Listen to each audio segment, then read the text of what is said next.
Bismillah ar-Rahman ar-Rahim. Today I have, alhamdulillah, a very, very special guest, a brother who's very close to Sheikh Imran Hussein. And in fact, his name is Dr. Omar Zaid. He was a teacher at the Islamic University of Malaysia, I believe, for some time. And he's written many books. He's a polymath. He's a Renaissance man. He understands the world today probably better than anyone, really. And he has written at a very high academic level, so he can answer questions that are very, very important for the world that we live in. So I want to Dr. Omar, if you want to say anything in addition to what I've already said, then please do so. Okay, well, assalamu alaikum wa rahmatullahi wa barakatuh. May it please Allah subhanahu wa ta'ala to grant us His refuge and grace in this hour or so that we spend together here online, that those who choose to listen to us may be able to gain some benefit and understanding. Amen. Now, yeah, people think I'm a polymath, and perhaps I am. I don't think of myself that way. By profession, I'm a medical doctor and homeopath. I haven't practiced in 20 years now, but I did back in the day, as they say. And since then, I had to, since leaving America, I had to reinvent myself for various reasons, especially after I converted to Islam while I was living in the jungles of Borneo. You see, I had anticipated what's taking place now years and years ago, back in the 90s in America. And I had, at that time, a good income working as an emergency room doctor. And so I married a lady, a good Christian lady from Malaysia, and built a farm in the jungle of the Borneo Mountains just outside of Kuching, about 50 to 60 kilometers north of Kuching in East Malaysia. After I converted to Islam, I had to leave all of that behind, and I'll leave that story for another day, maybe. It's not really, it's of interest to people who know me. But in any case, I found myself a stranger in a strange land, and without any resources. I spent all of my savings on building this farm. I had done exactly what Imran Hussein had said, and I didn't know him. I went to live with the indigenous people, the Bedouin of Borneo, if you will, in the mountains, in the jungle. And I was raising ducks and chickens and fish and actually selling them in the wet market. Malaysia would not give me a license to practice medicine. Australia did. I worked there on the locum basis for a few years, but that was just too demanding as I was getting older and living out of a suitcase in a hotel, so I stopped. And then my wife at the time was getting sick. So all of these things I've done, and everything that I had anticipated is now coming to pass, and I had prepared myself. We were essentially independent. We grew our own food. We had land. We had fruit trees. We had to grow our own veggies. We had fish. We had chickens. We had ducks. And we had eggs and all the essentials that you would need. We even grew our own rice. I'm the only white man the villagers there have ever seen out in the rice field. Planting rice. I did it for 4 years. Harvested it and the whole 9 yards. All of that was taken away from me when her family divorced me after I became a Muslim out of fear and ignorance, because the Muslims in Malaysia had treated her tribe for 400 years with the greatest disdain, Hmm. breaking, pillaging, all that sort of thing. So, and I didn't realize all of this. I had to learn afterwards because I was shocked by the family's reaction. As I had been a good provider and I was good to the family and everything. But when I divorced, they divorced me. When I converted, they divorced me. And I lost everything that I had. Then I found out that I had joined the tribe of the traditional enemy. And this was a very interesting phenomena. So it left me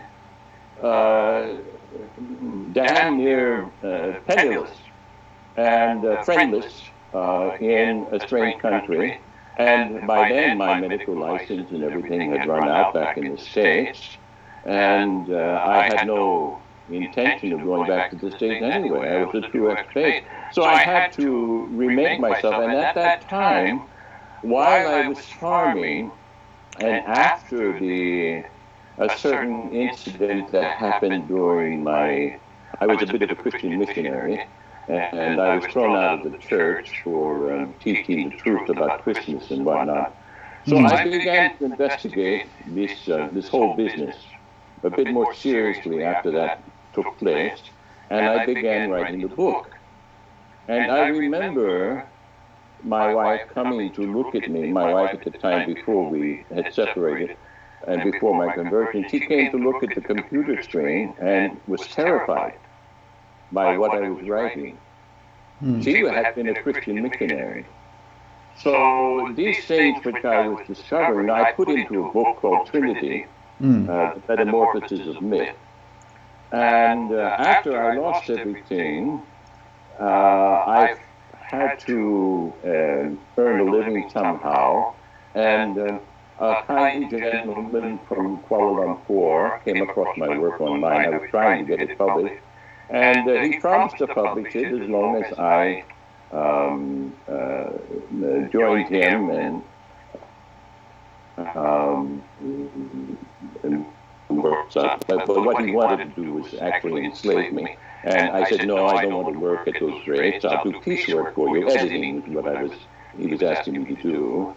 He was an independent publisher. So that didn't work out, and so I had to eke out a living. Meanwhile, the Malaysian government thought I was working for the CIA for some reason, and they sent people. I was looking for work in Kuala Lumpur. They sent people after me, the secret police in Kuching, followed everywhere that I contacted. They went to the Malay person in charge and said, don't hire him. He's a CIA agent. We're trying to get rid of him. Okay. So that led me to the director of Per Kim, the top Islamic missionary institution, Dr. Arjun Suhaimi, came to me one day. We had become friends, and he's one of the finest Muslims I met in that land, in that city. Very great gentleman. And he came to me one day and he said, look, he said, he was trying to help me get a passport, the visa and everything, hire me for the missionary and whatnot. And they couldn't do it. And he said, look, you better leave. The secret police have been to see me, and they're going to jail you if you don't leave the country. So I said, okay, what can I do? What I would like to ask is, how are you trusting Allah, the spiritual aspect in all this? I mean, you're going through so much, and how is that inner struggle going? This is a very interesting thing, because I'm a new Muslim, but as I explored Islam, at least in the books, what I found confirmed everything that was already in my heart.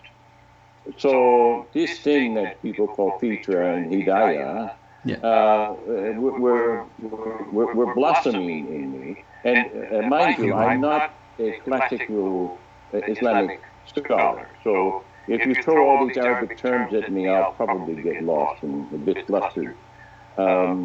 even though I worked at one of the top Islamic graduate schools. It was a unique situation, a unique circumstance. But getting back to this thing, Imam, you see, before I became a Muslim, while I was still farming, I would rise every morning at sunset, so before sunrise, and I would pray. And at sunset, after the day, I would pray. And this was normal for me. So when I read about these things in the Quran, I said, hey, I'm already doing this. This is natural. This is what they call fitra. And so I was already on this stream of thought. I was already in the complete and total trust in Allah. So much so that if I was ready to step off the cliff, I knew that Allah would catch me. SubhanAllah. You see? And I think until people get to that point, they don't really understand Iman. It's like, you know the story of the Prophet ﷺ when he was on his way to Medina running from the Meccans, and he hid in the cave.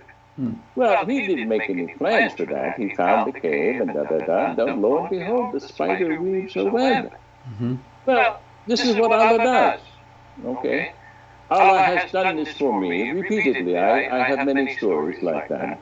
So, Iman for me, under the circumstances, was just normal. And I remember collapsing in a corner after I had converted, and my wife's family had confronted me and told me I had to leave. They all left the house, including my wife, and I collapsed in the corner, and I wept. Then, after I finished crying, I looked up, you know, through the ceiling to heaven, you know, as many usually do, and I said, okay, Allah, if this is what you want, I'm your man. It's just like that. You see, so for me, this thing, Iman, was natural. It was like the schoolboy on the way to school, whistling with the birds. You know, there was no doubt. I never had doubt in my mind. It never entered me. I suppose that's a grace from Allah. It would have to be, because most men are filled with doubt. But that was not one of my qualities, one of my attributions. Never has been, still isn't. So, not that I haven't doubted certain things, but I never doubted Allah's guidance. I never doubted Allah's protection. I feared Allah, as all men do, and when I sin, I fear repercussions, sure. But I never doubted Allah's love and protection and guidance for me. So, as I entered this whole sphere, and Dr. Arifin gave me that ultimatum, I said, okay, well, Allah will provide, but I didn't know how. I didn't know. Anyway, so I'm on a train, and I meet a Buddhist monk. And this monk is traveling back to Thailand. He's a missionary. And he's one of the Buddhist monks from a particular sect that doesn't believe in idols. Okay. There are such. The Zen Buddhists are like that. They happen to go to their temple. There's absolutely no idol there. So he and I fell into conversation. And he mentioned a friend of his who was looking for an English teacher. So I said, oh, okay. I'll contact them. Do you have their number? He said, sure. And he called them for me on the train. And I talked to them, and they hired me over the phone. So I had a job in Bangkok waiting for me, and all I needed was money to get there. And good Dr. Arifin, you know what that good man did? I will tell you what that good man did. He went home after he found out that I had his job, and he reached into his bedroom drawer where he had kept a certain amount of US dollars hidden away in a little packet for 30 years. And he came to visit me, and he handed them to me. And it was just enough money to get me to Bangkok and to feed me for the first month. Hmm. So this is what Allah does. You understand? This is how it is. And this has been my experience, and I have many stories like that. So, in answer to your question, that is my experience, living experience of Iman. And I often, I have some students, I have an online forum, and sometimes they get discouraged, and so I reach into my bag of experience and I tell them a story. And then they brighten up and they say, yes, Allah is great. Muslims tend to say that God is great all the time, but they don't really believe it because they haven't experienced His greatness. You see, most of what we're experiencing these days is misery and faithlessness and sin and discouragement and legalism and all of these things that take away from hidayah, take away from guidance. So I'm sitting here in Japan right now, blocked in because of this COVID thing, but I have, and I own nothing, you understand? The only thing I own is my computer. Wherever I go now, everything is provided for me. My good wife's family, that's another story. They make my path in my life easy. And I'm an invalid now, okay? I have multiple sclerosis, I have trouble seeing. Beyond 1 or 2 meters, everything I see is double. I'm half deaf. And if you see me walking down the street at 10 o'clock in the morning, you think I'm drunk because of this multiple sclerosis. I can walk. 3 years ago, I couldn't walk, but now I can walk thanks to dietary changes and whatnot. And thank God, I can manage. But everything I need is provided for me. Now, I'll tell you another interesting story while I have your listeners' ears about this thing called Iman. Okay. Back in the 1990s, I was a Christian, a very avid Christian, evangelical even, and involved in worship services. I'm a musician. I wrote sacred music and I performed it, whatnot. And one day after church in Panama City, Florida, I stayed behind to do some rehearsing, and while I was packing up my equipment, one of the assistant pastors came to me and said, I have something to tell you. He said, I believe it's from God. I had a dream, and in that dream, a man came to me and said, you tell Joseph this. I was called Joseph at the time. Everybody called me Dr. Joseph or Dr. O. And he said, there will come a day when you will own nothing, but you will have everything. SubhanAllah. This was 25 years ago, maybe even earlier. Yeah, I think close to 30 years ago when that happened. So I'm living it. You understand? You're talking to a man who is living Iman. It's not a joke. It's not an abstract idea. It is a confirmed reality. I'm one of the least religious Muslims you'd probably ever want to meet. Okay. So, in answer to your question, I think maybe that's enough. We can move on to another one. So let me start by asking this. Are we entering a new normal? Oh, a new normal. With the virus and all the things that are happening? It's not normal, dear brother. Dear Sheikh, it's not normal, no. Okay. That's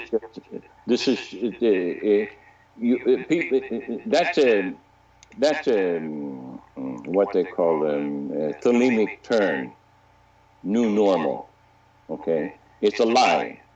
It's first of all, it's not new, and secondly, it's not normal. Okay. It means Yeah. new. I stand corrected. Global, okay. It's a global form of tyranny, but tyranny like this has existed before, just never on at this extent. And it's an answer to we're living out the prophecies, okay. So it's a new form of tyranny, if we want to put it that way. But it's not normal. It's anything but normal, because everything that is truly human is being taken away from us. All forms of human expression are being taken away, except those which are approved. And approved by who? Well, this is the beast. It is the beast. How do you define this beast? Well, you know that famous painting by what's his name? I've forgotten his name now. It's the painting is called Guernica. It's from the Civil War, the Spanish Civil War. Okay. You have it in your mind now? Yes. I've forgotten the artist's name. It'll come to me in a minute. And anyway, there's a that painting depicts the beast in its entirety, including the mark of the beast. If you look at the, I put an article on this, an essay on this years ago on my blog, and the citizens of Guernica actually wrote to me and asked me to remove it. Oh. Yeah, that's how insulted they were. Because, you see, the mark of the beast is on the slain man. Was it Picasso, is what I'm seeing on the internet? Yes, Picasso. Picasso. Okay, yeah, that's what I'm seeing on the internet, yeah. At the base of the film, there's a slain man, okay? And on his arm is the cross. Okay. The cross is scarred on his arm. And in his palm is the pentagram. Okay? Okay. So this Picasso's telling you, this guy died because he served the cross, and the mark of the beast is in his palm. That cross belongs to the beast. Belongs to Satan.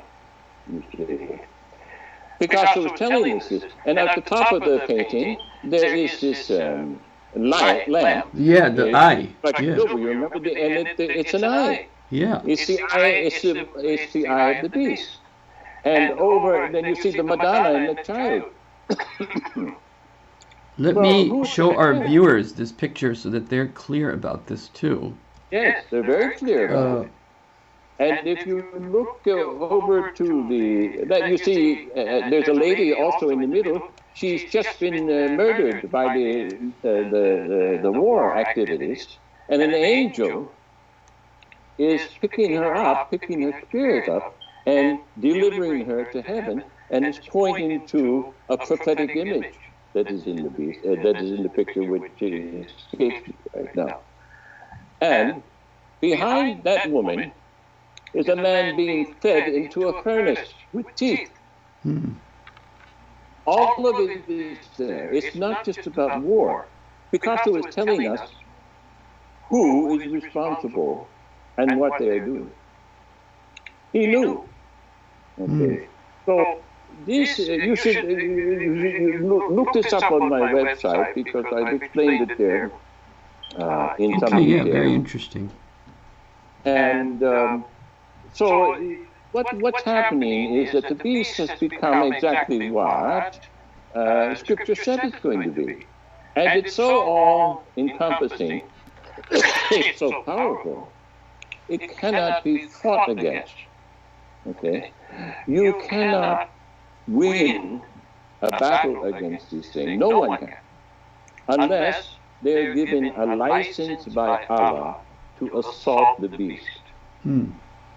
Okay? Now, this is why, if the stories about the Mahdi are true, then this is why he must come. if stories about Jesus' return are true, this is why, because they're the only ones with the license to do this. Everyone else does not have a license. Now, what do I mean by license? Look at the story of Al-Qaeda and Musa. Okay. Okay, now, Al-Qaeda did some things that if today he were to do them, most Muslims would probably lock him up. Right. Okay? And why? Because they're not on Hidayah. Al-Qaeda had license to do what he did, but it was licensed directly from heaven, divine license. Okay? And this is something that Muslims do not understand. They do not understand this license. We have all these young men taking the license themselves. It's like they're storming heaven and telling heaven, I'm going to do this for you. Right, yeah. This is a stupid idea. Foolish. They do not have the license. Did Jibreel come to tell them? No, but maybe some dead sheikh did in the form of the jinn. You see?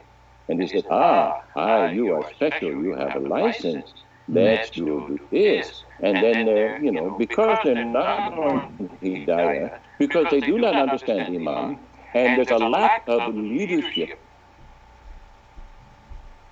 Okay? Are you with me? I'm with you, I'm 100% with you. There's a lack of leadership in the Ummah. I'm talking about righteousness. I'm talking about honesty. I'm talking about frankness. People who are bold enough to get up and say, go kill that damn witch. Yeah? Kill her now. So I'll give you an example. I have talked to a lot of people very close to leadership in Malaysia. I was at the house of the chief imam of the KLCC mosque. Now, he's just a phone call away from the prime minister, this fellow. And I was invited to his house to give talks like this several times. Not at his instigation, but at his wife. Because his wife was the one who was receiving Hidayah. She was the one who was getting the truth. And she was trying to feed him and her families, her relatives and whatnot. So I went and I gave my talk, and we had a meal and there was prayer. Sometimes it was we had our own sort of Jumu'ah there. And they would always ask me to lead prayer, but I was afraid to do so because my Arabic is not good and I'm just shy about that. So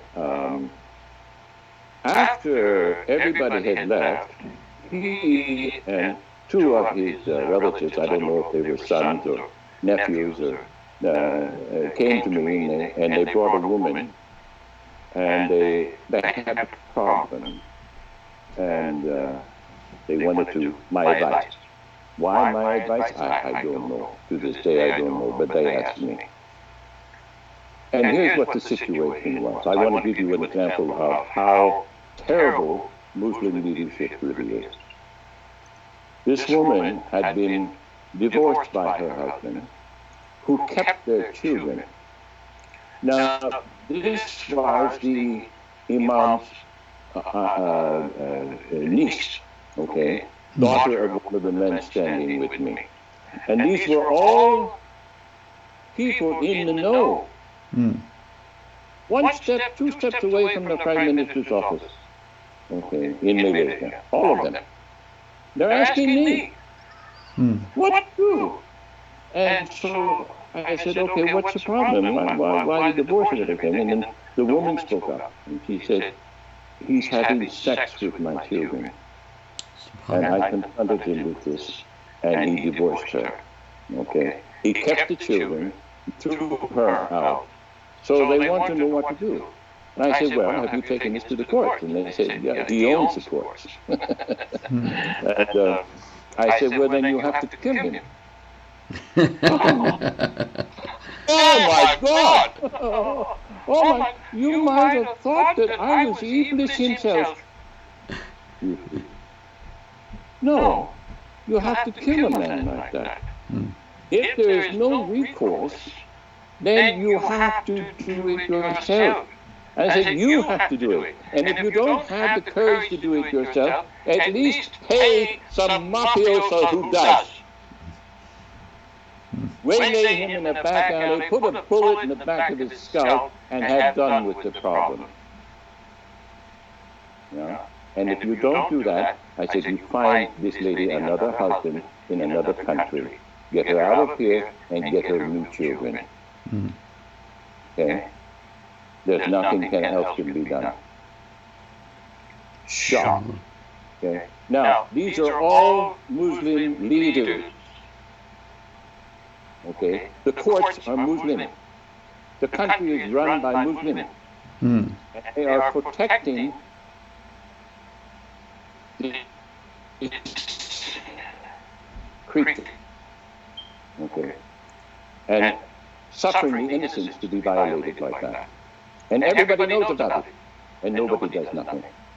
In a country like that, in a situation like that, in an ummah like that, how can you receive guidance? Yeah, how can you? How are the young men to respond? Okay? They're not wise enough to know what to do, and there's no one wise in position to tell them, to guide them. So they run wild. And they run wild also because their leaders are taking too much money and they can't afford to live decently and marry. So none of this is normal.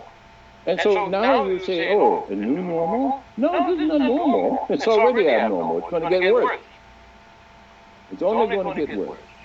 There will be more blood in the streets, and it's going to become global.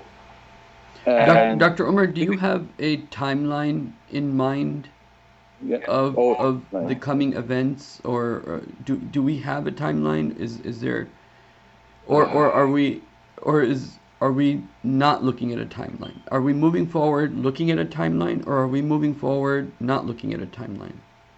Well, I ran a timeline before I became a Muslim, and I determined something close to 2030 for the day of Armageddon. And I discussed this once with Sheikh Imran Hussein, and he had run his own timeline according to what he knew from Islamic eschatology. We compared notes.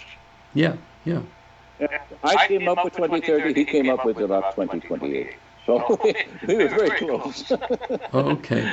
But what this present move, which is COVID and this global shutdown and the entire sham, because it's a sham, this virus is, it's a weapon. It is a killer. It has made sure Americans have given up the first article of the Constitution. Yeah. We're not allowed to assemble or protest or come outside our houses. It's like the same as being in Egypt or any other Middle Eastern country where you can't, get together with anyone. Yeah, this is unheard of in the history of America, and it's completely and totally un-American. You see, there's nothing normal about it. Not that America's normal, but it had its own norms. Even within under the umbrella of manifest destiny, which is a lie from hell. But at least America had some saving grace at one time. Now all of that is gone. All of it is gone. And the trouble is, Shay, that the generation coming up behind you are stupid. Really stupid. They cannot be informed. Even if you try to inform them, they don't have enough knowledge to comprehend what people like I, or even yourself, are saying. They become so stupid. So this new abnormality is shocking. And this timeline, this whole thing with COVID has shocked me. Okay, I'm sitting here. I had the quadruple bypass surgery 3 years ago, almost 3 years ago, and I'm crippled, but I'm relatively healthy. Yeah, as you can see, as I sit here, I've got a little bit of the pink color to my face and all this sort of thing. So the lighting in here is not good, but it's all right. I'm okay, and I'm mentally intact. Alhamdulillah. Inshallah. Alhamdulillah. So I can see these things, I can understand, and I'm sitting here and I'm thinking, okay, well, I already figured about 2030. I said, I've got probably about another 10 years to go, so it's not going to be too bad for me. Men think like this. You sit at the campfire and you say, oh gosh, what am I going to do? And at least, okay, am I going to have to make a last stand, or am I just going to give up? What am I going to do? Right. And I'm saying, okay, well, I'm old, I'm crippled. We've got about 10 years left. Even if I have to live through 2 years of it, I suppose that's not, not too bad. So I'm out of the picture, I'm thinking, okay. Then comes this COVID sham. I'm saying, it's 10 years early. Yeah. It's 10 years early. So that, in answer to your question, that is my answer. Don't ask me for any more specifics, because anyone who says they really know is talking to their hat. Nobody really knows. You can have an estimate, maybe even an intelligent estimate, and but all of that has to be based on scripture, a knowledge base that's founded in scripture and tradition. Not just the prophetic tradition, but other traditions as well, because there's several others. And not all religions are not monotheists. I'm not a perennialist, but there are religions that have prophecies from their prophets that are still existent. If you talk to the Native American, which I have, and I went to medical school in South Dakota, and I had some exchanges with the Sioux shaman there. I attended the sweat box ceremony. That was an honorable invitation, because I had extended protection to the shaman. I didn't know he was a shaman, but during a tornado, I saw him out in the street, and I said, come into my basement. So we set the storm out in our basement, and then 3 months later, he sends a messenger to me to invite me to the sweatbox ceremony. And my experience with these people is that they're monotheists, okay? They're monotheists. Some of them have communications with jinn. Yeah, so that was kind of my understanding of the shamans, is that they deal with jinns and kind of like tell the future based upon that. So obviously there's a lot I don't know. So you remember the jinn, they live about 500 years or so, so they have a longer memory than men, and some of them are Muslim. Okay, now when you say Muslim, what does that mean? It means someone who submits to Allah subhanahu wa ta'ala. It doesn't necessarily mean somebody who knows about the Prophet. Right. Okay. It doesn't mean that. So these are Muslim jinn. And, legalists, Muslim legalists who get caught up in this whole thing, you've got to submit to the Prophet and all this sort of thing. They're a little bit off the mark here. They're uninformed. I've studied these things. I've talked with these people. I've talked with the good and the bad. I've been with the initiates on the side of Iblis. And I've seen how they work, and I've seen how others work, and I don't disturb them. When I read the story of, who was this fellow who traveled east and west? Zulqarnain? Yeah, Zulqarnain. when I came to his store, he found these people, these indigenous people, who asked him to build a wall, and he left them in peace. Right. I said, well, this is what a good Muslim does. You know, you don't try to jam the Quran down their throat. If they're not capable of receiving it, leave them in Allah's grace and just follow Allah's will. Okay? And that's it. And so when I read that story, I said, oh, well, this is my kind of prophet, this guy. I like this fella. He's my kind of Muslim. Yeah. So I've encountered these people, but getting back to this whole stream of prophecy and eschatology, you have to take all of these visions into consideration. Yes. Okay. When you're making these kinds of estimations, because what we have from tradition is incomplete. What we have from the Hadith is incomplete. It's got lacunae. You know, there are gaps here and there that you can only fill by speculation.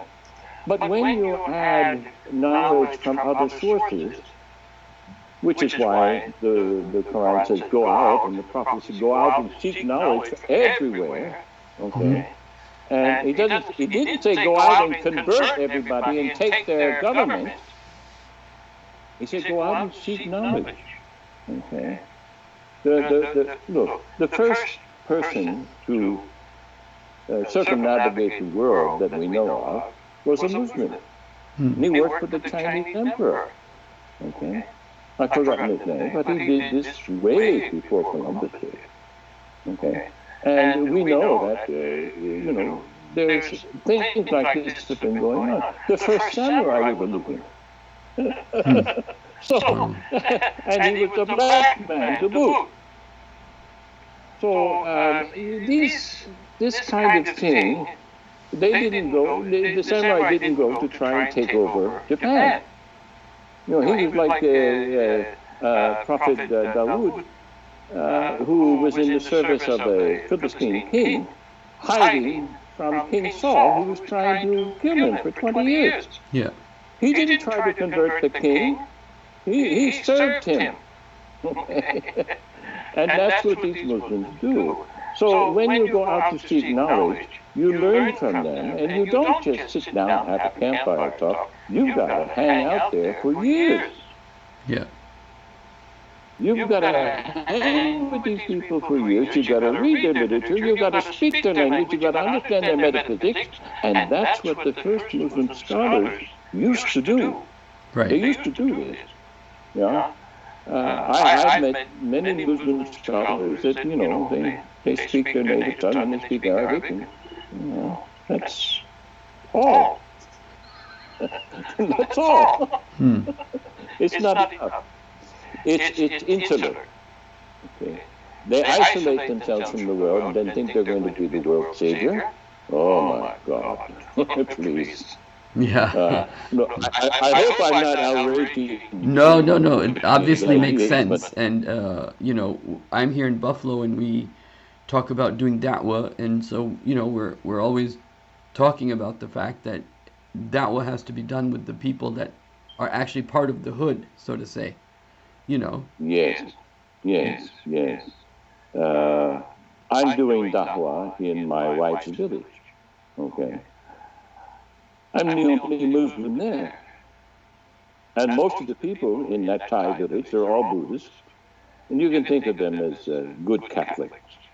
Okay. And I was born and raised Catholics, and which is why I can understand the Buddhists quite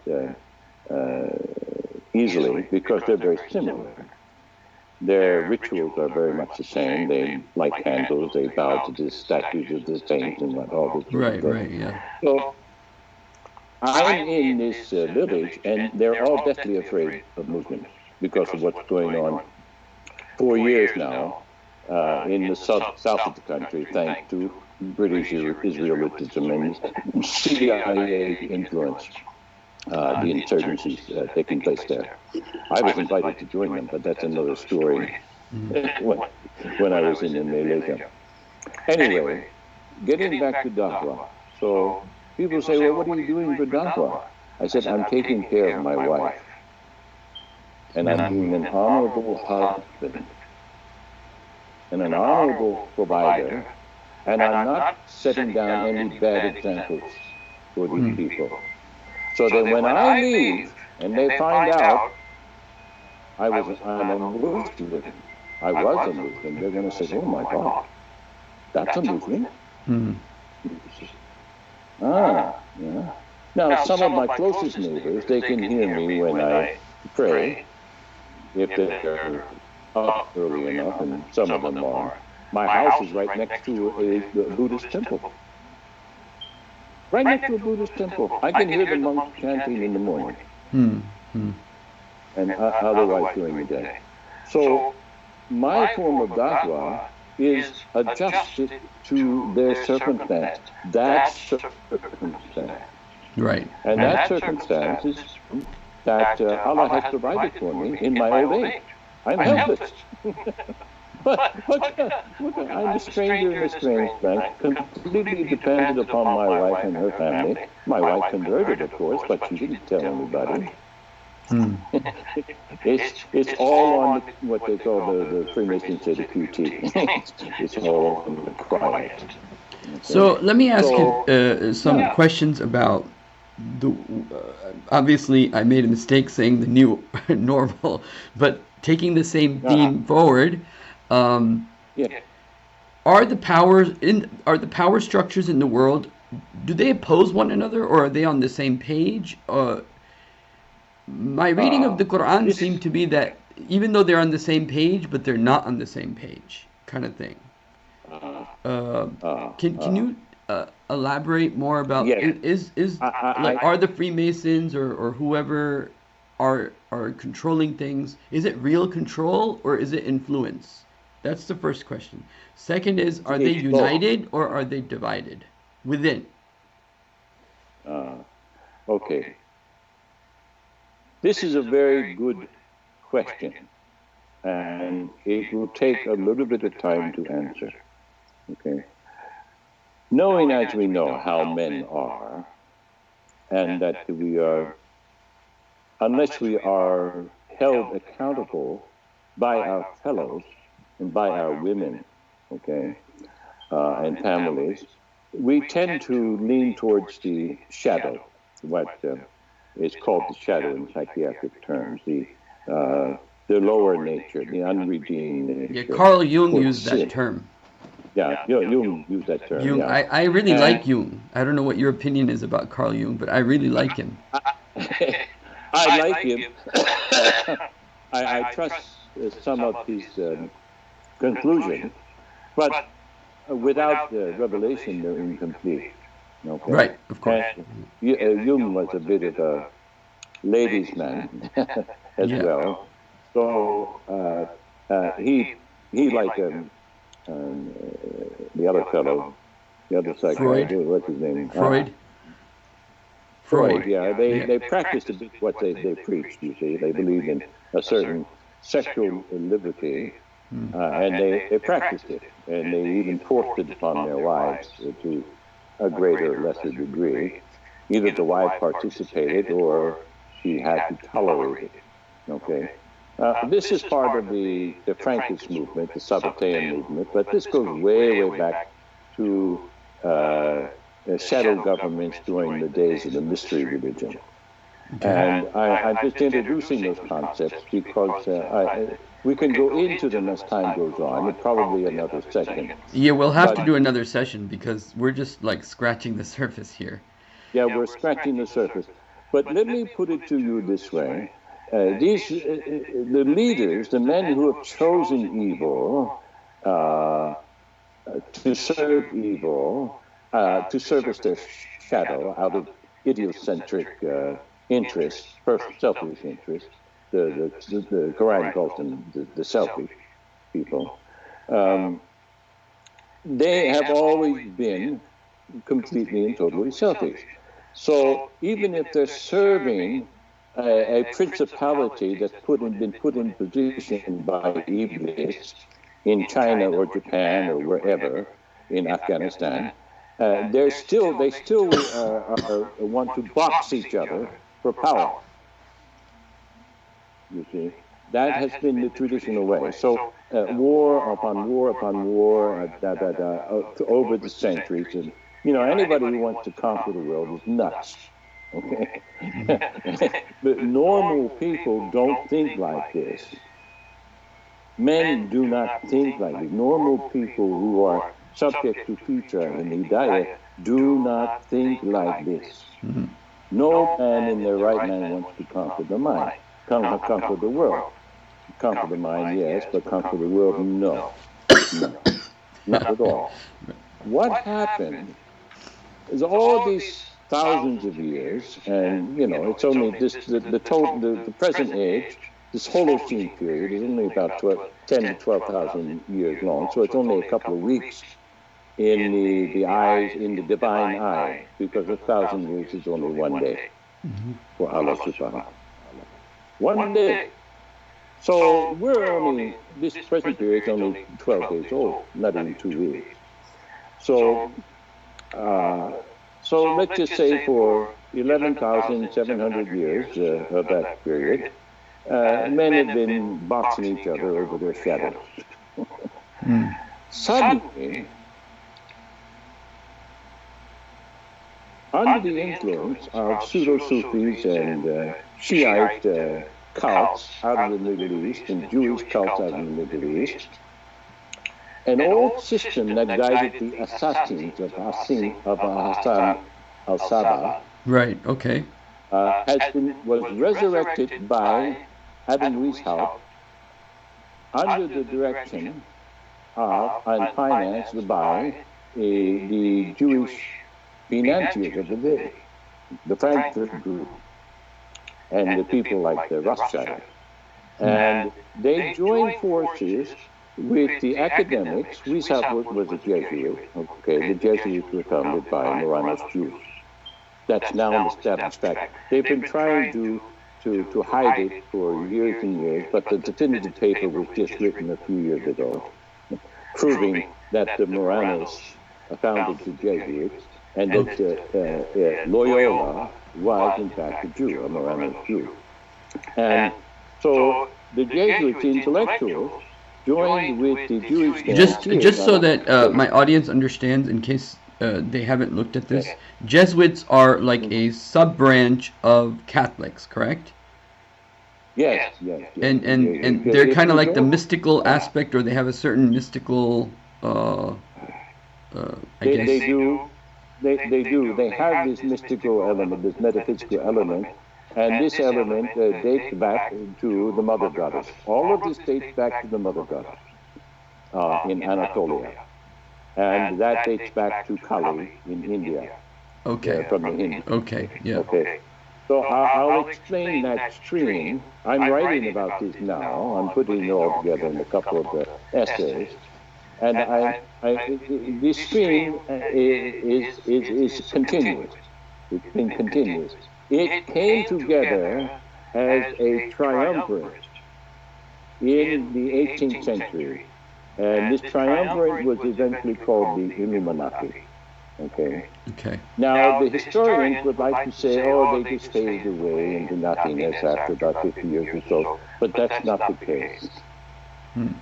What you have is the Jewish Messianic cult of the Sabbateans, who became the Donne, who became Muslim in 16th century, the 16th century in Turkey. You have the Frankists, who are the Donne branch in Germany, the Sabbateans in Germany, and you have the Jesuits, and you have the financiers, the Jewish financiers. Okay. And they're not all Jewish. Many of them are families that date back to the Latins and the Etruscans and the Persians, the ancient Persians that Alexander put into position after he destroyed Babylon, after he conquered that. Okay. And this dates back to how shall I say, they date back to a cult that twisted the words of Zarathustra, because Zarathustra was a monotheist. Okay. Okay. And what came down to us as Zarathustrism today is misunderstood. Got it. Okay. Grossly misunderstood. And if you talk to a true Zarathustrian today, they hate Alexander because he helped their enemies, a false priesthood. There was chased to Anatolia, chased to Turkey, and then chased to Rome. And then Rome imbibed them. So these financiers, Attila the Hun chased them out of Rome in the 4th century. They had to go to Venice, they had to go to a few other towns and set up shop. And it took them a few hundred years to regain their status, but they never lost their momentum. Now, these people joined forces. These people joined forces, the financial forces, together with the forces of black magic, together with the Jesuits' intelligentsia. Okay. Like Georgetown University? Yes, yes, yes. Now you have this fascist. Now, what is a fascist? It's a threefold cord. Okay? It's a threefold cord. And the cords are wound up and you swing them together. It's very, very difficult to break. Okay? That's what's taking place. This happened in late 18th century, after the French Revolution, during the French Revolution. Okay. This unity. This was the first time in history, in answer to your question, I haven't forgotten, this is the first time in history that the cult was unified. Okay. Unified. Okay. Now, what did they do? Where did the Freemasons come in? They infiltrated the Freemasons at that time. Now, most of the Masonic lodges at that time were not what they call speculative. They were operative lodges. They were guilds. They were honest men who had skills. They were builders. They were architects. They were craftsmen. Okay, they were real men. Okay, and they had a real system of education, and they guarded their knowledge from becoming profane. In other words, and this was also to protect the quality of work and to protect their territory, which is natural. That's what men do. Right. You know, you see somebody moving in, he's either got to pay taxes or hit the road. He's got to join you. Okay, or he's got to leave the road. He's got to go to another town. So these guilds were the strong men at the time. What the Jesuits did was they used the system of what this fellow called Maimon, the fellow who founded the Fatimids and the ascetics. The Muslims had a lot, you know, they weren't good Muslims, and he was a Jew, but he was a magist from this school in Babylon. Okay, they were called he was the leader of the Brethren of Purity at the time. So this has a long stream, but they used Maimun's protocols. We used them, okay, to formulate a new system to subvert these good men. And they changed those lodges, those guild houses, into speculative Freemasonry.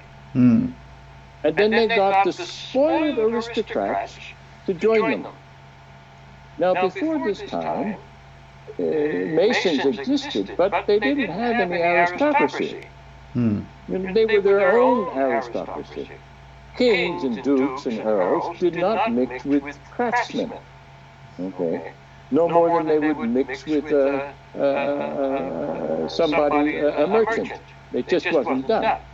They were gentlemen and warriors.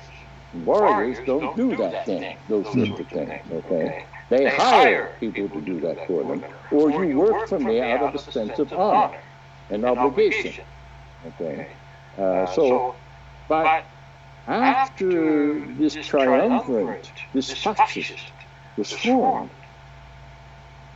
they subverted these lodges and turned them into speculative houses where people began to wonder all sorts of metaphysics about cosmology, magic, the world, and they did this great, they made this great equalization. They leveled the board. Hmm. And when you level the board, you're doing away with divine order. Yeah. Okay? You're doing away with divine order. So what they did was they got the dukes and the earls and the kings to join the lodges with the craftsmen. And then they brought in these sneaky Jesuits and Baal Shem Jews, who were the practitioners of Kabbalah, the magic of the Kabbalah. Mm-hmm. Okay, they would join the lodge, and the Jews would get their women to seduce the men, including the guildsmen, who were prior to this unseducible. Mm-hmm. Okay, so you had a new political order, and it came under the spell of this Freemasonic lodge. And this Freemasonic lodge came under the spell of the Grand Master. And the Grand Master was not always known. He was somebody hidden away. They would have two Grand Masters, one that they saw in the lodge, Mm-hmm. and another that was somewhere else, Got it. who, when the time was necessary, gave directives that everyone had to follow. Are you with me? I'm with you. So now you have the guildsmen and the merchants and royalty all being subverted and in the same house, under the same roof, getting secret messages. Right. All right? And this became a vehicle. It did not become government. It became an administration. The Freemasons, now papers have been written on this. Without the Freemasons, the British Empire would never have spread. The Freemasons, the lodges, are what made it possible. And the lodges in cooperation with other lodges from other countries made it possible, including the American Revolution. Okay, that's why you have certain resistance. Does that translate in the lodges translate into like some sort of relationship with the aristocracy of those different countries? Yes, but the aristocracy were being perverted, and they were also being held in debt. Okay, debt. Okay, yeah. Because like the Ottoman Empire. Of the lavish lifestyle, and the merchants were taking over, the bankers were taking over, they were subverting the coinage, and then they eventually, through the Hanseatic League and the Jews that moved into England after Cromwell's visitation, they established the Bank of England, and they took over the currency. Hmm. And from then on, the whole plan was a corporation, a world global corporation. Now you have the Commonwealth. The British Commonwealth is the largest corporation the world's ever known. It's larger than every other corporation. And it is, in fact, a corporation. It's registered in the city of London. Not London, in the city, in the financial sector. Hmm. And it's not subject to the Queen. That's all puppet show. Hmm. That's all puppet show. Okay? She's subject to them. Rome is subject to whoever the hidden leader is. And that includes the Pope. Now, the Pope is a Jesuit, right? The first Jesuit Pope that we know of. Mm-hmm. He's not the... There have been other popes who've been Jews, and nobody knew. Okay? So what you have is a very corrupt system that is being managed by a middle system of management, and the Freemasons are making sure that everything gets done. They are your Boy Scouts. Okay. Okay. So the Grand Master, the hidden Grand Master, gives an order, and such and such, so and so, has to be favored, and so is out of favor, and such acquisition had to be made, and so it's done. This is why, for example, if you look at especially in the UK, if you look at the gendarmes, the police chiefs there are several individuals who are much more qualified than those who are actually in office. And that's because of Freemasons. Okay? And the Freemasons are essentially, they're yes men. Now, I was a Freemason for 3 years, many years ago, more than 30 years ago.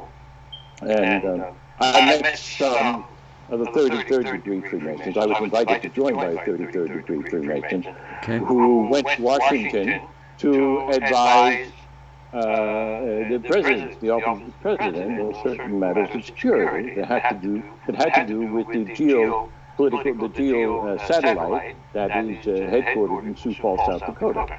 This man took me on a personal tour of that facility, and this was back in 1988. Okay. And already then they were completely solar powered. They had underwater hot water heating throughout the entire facility, the entire plant. It was just an amazing thing. This man's name was Ben Rich. Ben Rich, R-A-C-H-E. I think he's still alive. He's an elderly gentleman now, God bless him, or whatever. It's kind of a mixed bag, isn't it? Yeah. I sat across him, but he was helpful and kind to me at the time. I sat across, I was in medical school at the time, and I'm a musician, so to earn a few extra dollars, I played in the country western band, and he was the guitar player. Okay. And he did this just for pure joy. He was director of security of this institution for the geo satellite that mapped all of the mineral deposits in the entire globe. Oh, they wow. already knew what was where. Yeah. 30 years ago. They already knew everything that was in Afghanistan. The geo satellites were sharp enough then to tell them. Yeah, through whatever infrared technology they were using. Ben told me this himself. Wow. Wow. Make sure to subscribe today, and make sure you like, and make sure you leave your comments and ideas. Jazakumullah khairan. Assalamu alaikum wa rahmatullah.